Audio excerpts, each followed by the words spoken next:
Balita naman mula sa Mimaropa.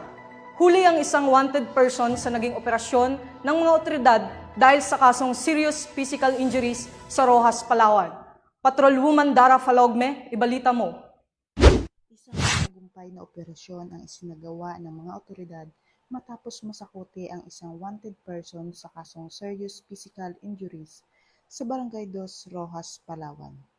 Kinilala ang suspect na si Junjun Capaseño Dayota, 36 na taong gulang, may asawa.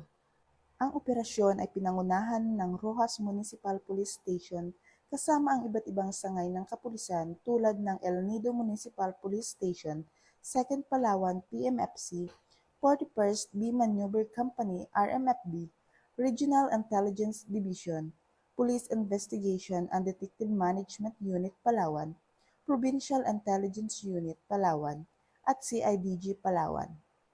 Ang suspect ay nahuli sa bisa ng isang arrest warrant na inisyu ng Municipal Trial Court El Nido, Palawan noong ika-16 ng Pebrero taong kasalukuyan.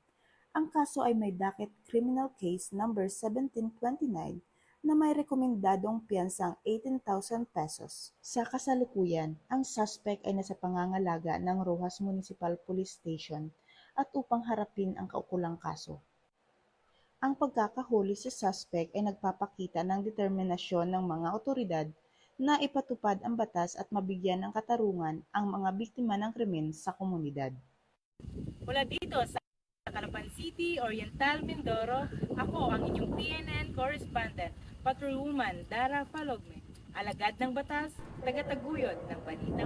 Maraming salamat, Patrolwoman Falogme.